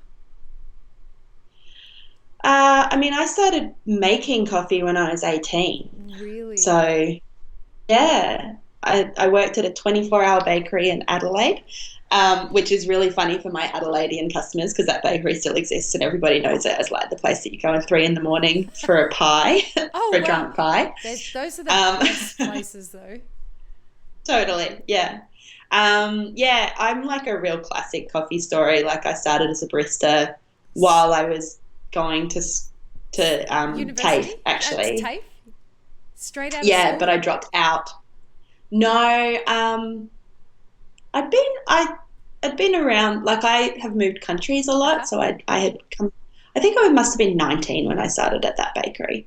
Yeah, wow. Yeah, that was the first time I touched an espresso machine, and then I started to get more serious, like cafe jobs and managing cafes and stuff. Um, and yeah, when I was like 2007, I moved to the States for the first time, and I was managing a cafe in Berkeley. Okay. And in 2008, the WBC, sorry, the California regionals, whatever they were, Yep. the North, I can't Were in remember Long Beach, what weren't they? region it is. No, they were in Oh, they were in Berkeley in Berkeley. 2008. Yeah, so the cafe owner that I worked for was like, "Can you compete for us?" And I said yes. And then did one competition and was like, "This is not for me." I Like I know did that. okay, but like whatever. Yeah, the But it kind of anxiety. opened up this whole new horizon of what coffee could be for me. And I met some people from Blue Bottle there at the comps. And then a little while later, I decided to move back to Australia and I needed a second job, and Blue Bottle was hiring. So I went and worked for them for 2 days a week at the farmers markets in Temescal Wow. and Berkeley. So much fun. Like one of my favorite coffee jobs I've ever had. Really? Yeah. Oh my God. So much fun. I mean, I was like 22 and 23, and it And in a was, farmer's yeah. market, like, of course And it's in a going to be farmers great. market, and everybody was trading coffee. And like we were, Blue Bottle was in 2008. Blue Bottle was 6 years old, but still tiny Yeah. compared to what it is Oh, now. yeah. It's a Absolute huge corporate now. minuscule. Yeah. Yeah. So the team was really small. We were kind of like a cult favorite for people in the neighborhood. So like it was like, do you know about Blue Bottle kind of thing? Right. So people just adored us. And it was so much fun. But of course, it was my second job to save money to move home. So about 6 months later, I moved back to Yeah, wow. Australia. But it was also the first place that I like tasted a washed coffee compared to a natural coffee, or saw a roasting Isn't that floor, or lovely? any of those things. Yeah. I And I was like, I love this. it's so much fun. Like this idea when someone finally sits you down and says, "Wait, shut up. I know you think you know about coffee. Sit down and I want you to taste Yeah. this." Like this Yeah. is the same coffee processed in two different ways. And you sit down Yeah. and you drink it and like this mind explosion. You're like, I mean, "What?" I feel like everybody has like the natural Ethiopian that they tasted, and they were like, "Oh my Mine was the God!" Mine was Nikise. Misty Valley from Blue Ah. Bottle, 2008. Yeah. No, And I still remember selling it to people at the farmers markets as well and being like, this is going to your change your life. life. Yeah. My version of that, my friend Lee Houghton, we had worked at Campos together in the very, very early days of Campos. And then he went and worked, oh God, I can't remember where it was in Mossman. And I had moved to Los Angeles the first time, it was the second time actually I moved to Los Angeles in 2009. And he called me up and he said to me, "I need your address right now. I'm going to express post you this coffee that we just roasted and and I've never tasted anything like it. I need you to taste this. It's amazing." And it arrived in 2 days, and I will never forget the moment that I tasted this Ethiopian Nikise for the first time. And I Yeah. Oh, I know Nikise. Yeah. I literally closed the chamber on the hopper, emptied out the coffee that we had, put the Nikise in there, and I made everybody drink an espresso that came in. I didn't care what they liked drinking. And imagine, this is like in the middle of Hollywood, on the corner of Hollywood and La Brea. You can see the Kodak Theatre where the Grammys happen. From where we are, that's where we are. And we've got all the crazies coming in, Spider-Man's coming in, you know, all of the people in their cosplay are coming in, and I'm giving every one of them this You're coffee like, that I've taste this berry you have bomb. to taste Yeah. it. This is tastes like hot blueberry juice. That's what I kept saying to everyone. Take this. It's like hot blueberry juice in coffee. And I'm like, what are you talking about? And they taste it, and they're like, oh my God, it really does taste like blueberry juice, but hot with chocolate. I'm like, yes, isn't it amazing? Just coffee. Yeah. I didn't add anything to it. There's no additives. And so that was like, that's when I knew coffee was something so special.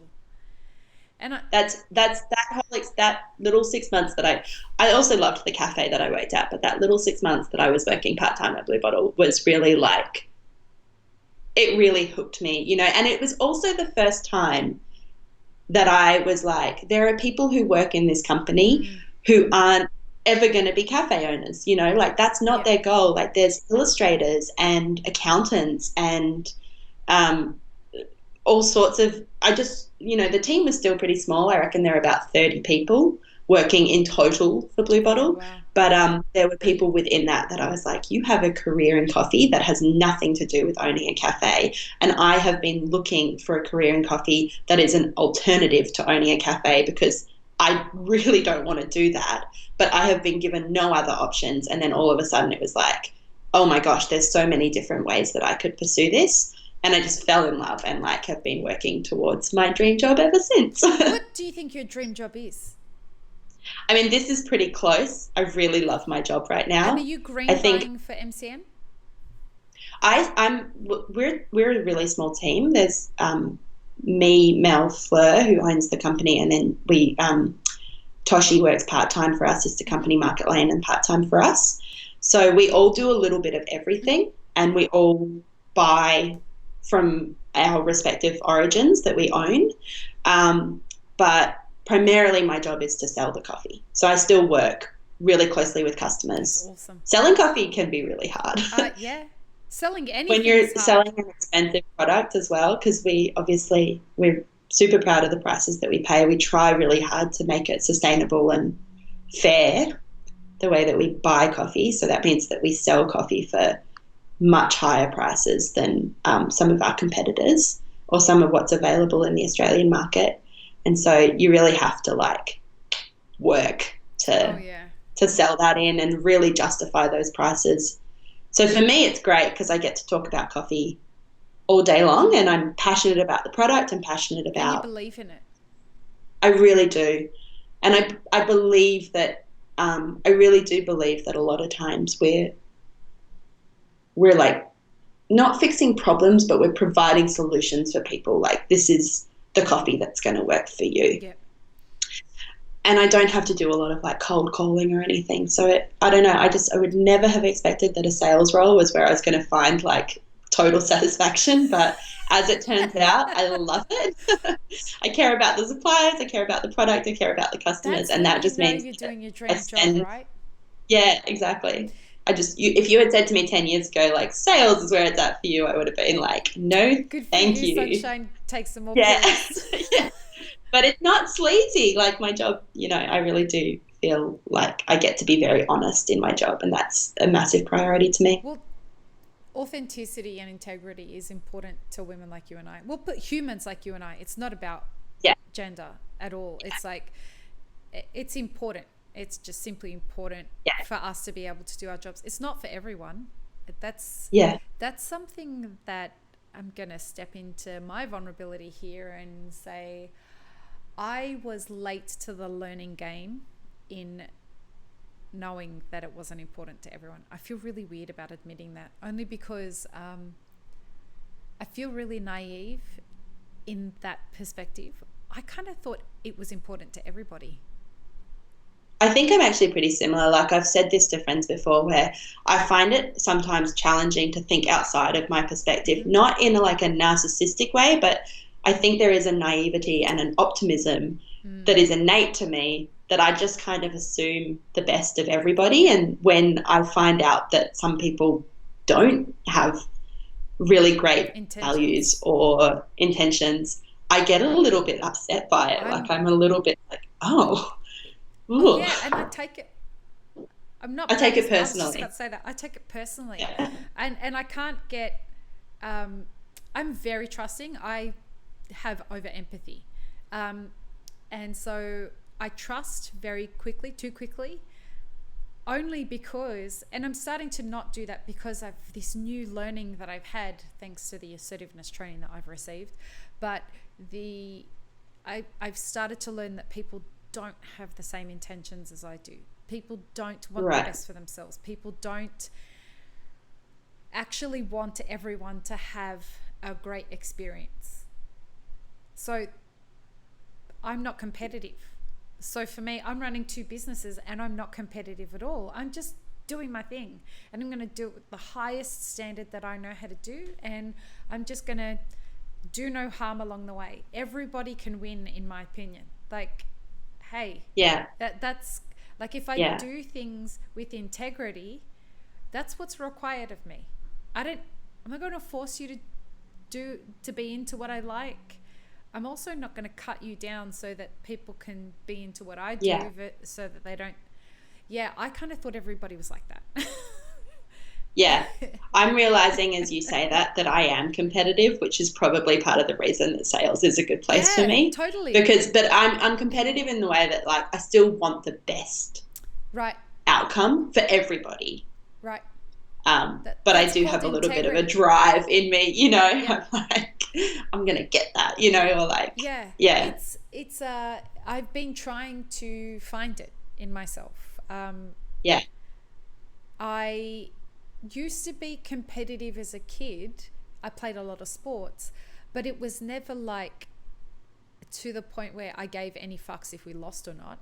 I just it was one of those things of I just always made sure we were very good and we always won. Yeah. And if we ever lost, that's fine. But it didn't happen very often, and now it's one of those things of, well, we just keep working until we achieve what we're trying to achieve. We don't crush other people in the process. No.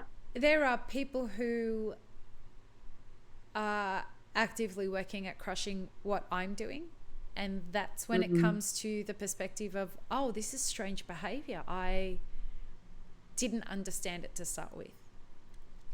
Yeah. But you shouldn't allow yourself to get jaded about it.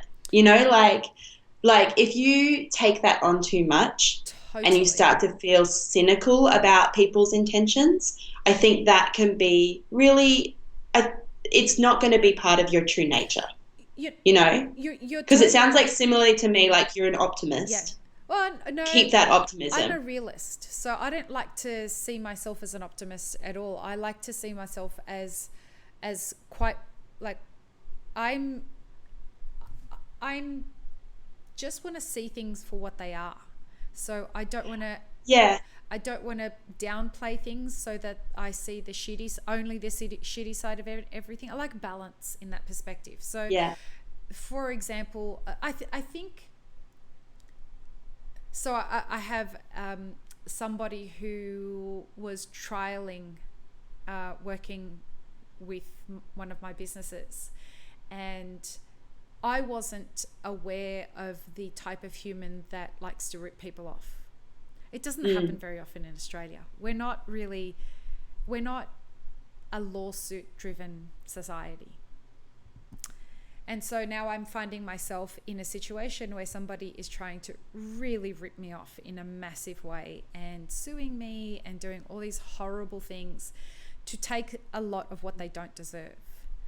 And that's important for me to understand and see this and really sit in it and understand that behavior, because I think far too highly of humans in an unrealistic sense. So I don't want to be jaded by it, but I also want to be exposed to what's really out there. And that's why I'm so grateful to living, to having this opportunity to be here for so long. And I'll be here another at least 5 years. Australia's a really beautiful bubble, you know, like still it moves towards being an individualistic culture, but Australians are still very friendly. Australians are still not going to take usually what's not theirs. The likelihood of you getting sued for a no reason in Australia just so that someone can rip you off is a lot less likely there than it is here. And so I feel like my naivety needed to be challenged and needed to be ripped open. And hey, listen, like if you want to be somebody who's running 2 global businesses, you need to see what the fuck the world is full of. Like you can't be thinking it's all rainbows and stars and, you know, magic and whatnot, and everyone's a lovely person, and they're not. And so I guess I swung this way, being like everyone's a lovely person and everyone's going to want to help everybody out. Now I'm swinging the other way, where I've just had asshole after asshole after asshole after asshole. And it's great that I've had both of those extreme perspectives. And now I want to kind of find somewhere of like, all right, so you've had the taste of both of them. Now what you need to do is start looking for how you can predict the behaviors so that you can know which way you're going to be leaning in every single situation. And I'm learning. Like it's one of those, it's been really hard. I imagine, not something I'm used Can I just say, I really didn't love living in California. Yeah. I much preferred New York. Yeah. Just in terms of the type of people, which is a huge and unfair generalization, but I was not sad when I left, and I probably wouldn't ever move back to the West Coast. Yeah, it's a really interesting one, because I feel like the intensity of the East Coast, because it is very, very intense. It is, yeah. The intensity doesn't work for me, and the very relaxed, I'll just do everything in my own time, ghost you and be really flaky kind of attitude of the West Coast is... The flakiness, I think, was what got me. Yeah. And it's really hard when you're like someone who gets shit done, like, let's go. And people find that as offensive. Aggressive. Yeah. And it's like, well, no, I'm running a business. Like, bye. This is my favorite one is when people take a job and then they resign because I'm really sorry, I really wanted to work for you, but I didn't realize it was going to be work. What the fuck do you mean? Yeah. I paid you. Yeah. What are you talking about? Like, that's an exchange. You do a job, I pay you for that job, and the work is what you're receiving money for. No, that doesn't. And so it's just that kind of thing, like being exposed, because I come from a culture where those things make sense. You know, you do a job, you get paid for it, and it's like a fair day's work for a fair day's wages. I mean, that's what the Australian culture is about.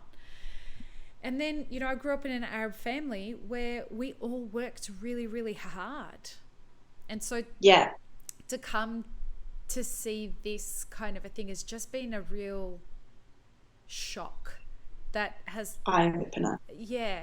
And it was a necessary one. I feel like I had no idea how naive I was to the expectation of goodwill. Like, just to expect, and it's an unreasonable expectation. I expected that everyone was nice. I expected that everyone had good intentions. They all wanted like a peaceful world, and you know, no. That's how I've lived my life. Is just expecting that people are people, and they have the same desires as everybody else. You know, they have the same wants and needs. But I don't know. I think maybe, I don't know. I am like a big optimist, and I am like someone who really believes in people. which is not, not always to my benefit, but I do. I feel like the desires and the wants and the needs are the same. It's just that sometimes the practices to get to that place are different, I agree and that with is you there. where Totally. yeah, And I think yeah, the thing that I'm coming to, like, I think at heart, like I talk a lot about life currencies. And I think at heart, everyone wants peace of mind. That's my yeah, number one life currency. I think at heart, that's what everyone's trying to get to. They want to feed themselves and their families. They want a roof over their head. They want no anxiety. Those are the kinds of things that I think that's the human condition. We're all striving towards yeah, that. Where I think I was naive in that people weren't going to crush it, like the direction people take to get there. yeah, And I was just naive to the fact that people help each other out, because culturally I was raised that way. In yeah, a lot of the WOG cultures, it's all about, like, you have to work as a community, you have to help each other out, you've got to, like, people look after each other, they check on each other, they feed each other, everyone, like, if it's fine if yeah, 16 people turn up for dinner that weren't invited, because you will just find a way to split your meal 17 different ways. It's just how it is. And yeah. then you go out into the world on your own and you're like, oh, It's different out here. yeah, not everyone's taking the same route. Some people are happy to sell drugs to the whole community, despite the fact that everyone's going to end up addicted to heroin. It's fine as long as they were able to feed their children. Yeah, And that's the part that I'm like, I should have known that existed, but I didn't. And someone, or you didn't expect to encounter it, because that's the other part of this is that so like, I would say the large majority of people that I interact with on a daily basis have amazing integrity, are kind, compassionate, thoughtful people, and I have worked myself into a situation where that's true. I work yes, for a really lovely yeah, you do. company. I work with really lovely customers. I'm able to be honest about what it is that we do, because there's nothing that I'm hiding or ashamed of in what we do. And that's been conscious and unconscious, like that's obviously also the product of the opportunity and the privilege that I've been afforded in my life. And I totally recognize that.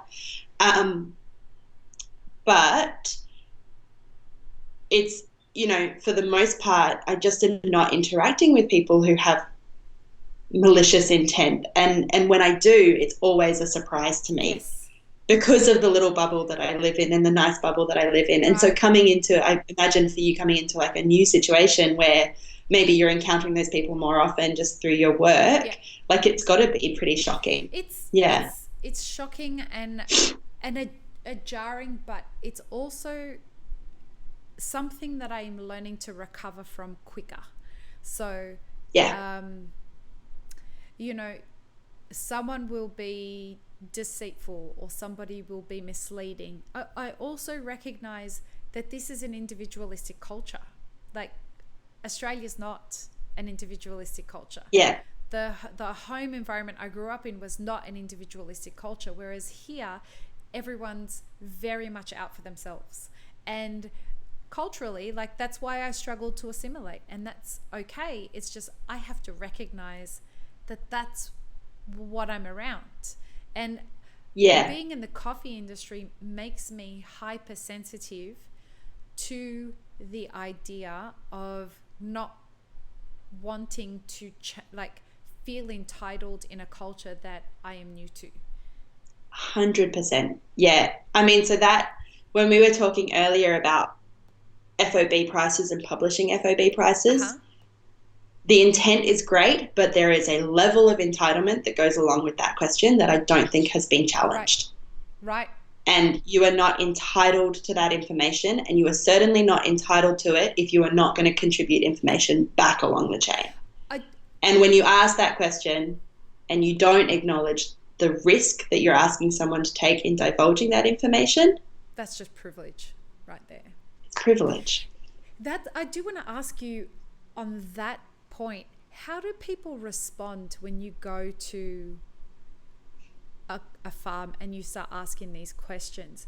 Are they surprised that you're not asking purely about the coffee and why you're asking about business practices? Do they fit? I don't know if I can really. I don't know if I have enough experience doing it yet. Okay. To answer that I question. appreciate your honesty with that. I think maybe in like a few years I could answer that with a bit more. Yeah. Because I imagine if they don't expect it, it would be quite like yeah, of course. What do you pay your staff? Yeah. Yeah. Like, who the fuck are you to ask me? I mean, like you would never ask that to a cafe owner that you don't know very well. No. And I think it must put them back a little bit. I was asking some producers on WhatsApp. I was contacting them, you know, where people they're not just random people, like these are people who have been connecting with me a lot since we've been talking about the coffee supply chain so much on this podcast. And so I decided to reach out to a lot of them because I was very curious about this idea of crop insurance. And I thought, I wonder where that sits. Like, cafe owners have the luxury of insurance so that if their cafes burn down, they're covered. Their businesses are covered. What happens if leaf rust wipes out a crop? Any of or your crop gets stolen? Like if you've done, you know, there's so many risks for producers. I heard about. Oh my God. Yeah, just you know, the truck that your coffee is on might fall over on the road on Instagram this week. Yeah. Or you know, like in Africa, in Tanzania, I heard about, and it's almost comical, but like elephants trampling a crop. Yeah, wow. So a herd of elephants coming through, and then you lose your livelihood, your annual livelihood, like that's for the whole year. It's crazy. It's insane. And then when we sit there and we're arguing over like a quarter, like 25 cents, you know, like, yeah, it's just. But I mean, there are ways. I mean, the fact that we're having these conversations, this is my optimism. The fact that we're having these conversations is great. That's us evolving. Right. And I think that the more conversations we have, sorry, I'm just watching my battery. No problem. Drain because I didn't plug in when I moved. Okay, no problem. Earlier. Yeah. But the fact that we're having these conversations, the fact that there are groups of researchers and experts who are working on it, I think we will find better ways to address this within the industry without having to ask consumers for more money. Yeah. Like I think that that's going to be the more information we can find along the supply chain, I think the more that we'll find inefficiencies that we can fix and we can find extra dollars in there. And then like hopefully that won't go up the supply chain. It'll go back. Yeah. He's hoping that. And on that's my goal. That's my like, I'm like that. That's the I feel like you're gonna leave. The more information, not me specifically, but the more information we can bring to light, let's look for inefficiencies in the supply chain. Yeah. And fix them. That's awesome. Because, you know, it shouldn't fall on consumers to be paying 50 cents more for a cup of coffee because it's negligible when it's not going to go directly back to the producer. No, it is one of those things though where the price of coffee does need to start helping. It does need to go up, but it's not necessarily just for coffee. Like the price of a flat white needs to increase, but it's also so that we can pay dairy farmers properly and make sure that staff are being paid legally and all the rest of it. So yes, like that's almost a different issue. It is not a solution to the coffee pricing crisis. No, not at all. We need to be smarter and more thoughtful and knowledgeable. We need to be more knowledgeable. We need to be more creative in our solution than like, oh, there's not enough money here, we'll take more here. Sorry, there's not enough money here, we'll take more here and it'll go there. That's not going to happen. We need to find out where the money's going within the chain and then hopefully. Yeah, that's the quest I'm on. I'm trying to understand who's making all this money in coffee. Well, I don't think anyone is making a No. great deal of money in the coffee contextually. Like when you look at, I'm Contextually certainly is the thing. contextually, I'm making a lot more than a farmer, but I'm But not like your rolling in dough outgoings, in Melbourne, you know? it's an expensive city to live in. Yeah. Contextually, And look, I have a great yep, lifestyle and I'm very happy. And I'm one of the lucky ones in the coffee industry who makes a livable, yep, profitable wage off of the work that I yep. do. Um, and my work is hard and I believe in it and I invest a lot of time and personhood into it. But, um, no one is making a butt ton of money off of coffee except for people who are, if you're doing it right, you're not making a ton of money No. off of The coffee. people who are Yeah. probably doing some shady shit. Um, And they're making money off of other things as well. Like if you look at the really big companies that sell mhm. coffee, they're not making the bulk of their money off of coffee. They're making it off of things like merch and like, you know, there's so many other ways for coffee companies to make money outside of coffee. Right. And the really successful ones, they're savvy with that kind of Yeah, stuff. totally. Yeah. If there's anything that we've learnt on this podcast so far, it's that none of this is as simplistic as any of us thought it was. No, it's not just about taking money from point A and putting it into No. point B. No, Yeah. even like the C market, understanding the Yeah. role that speculators play and the relationship of the C price, Totally. um, Yeah. the relationship, people keep saying to me, but the specialty market is independent of the C market. No, it's not. It technically is, but it's No, not it's not really. at all. Like the, It's unusual.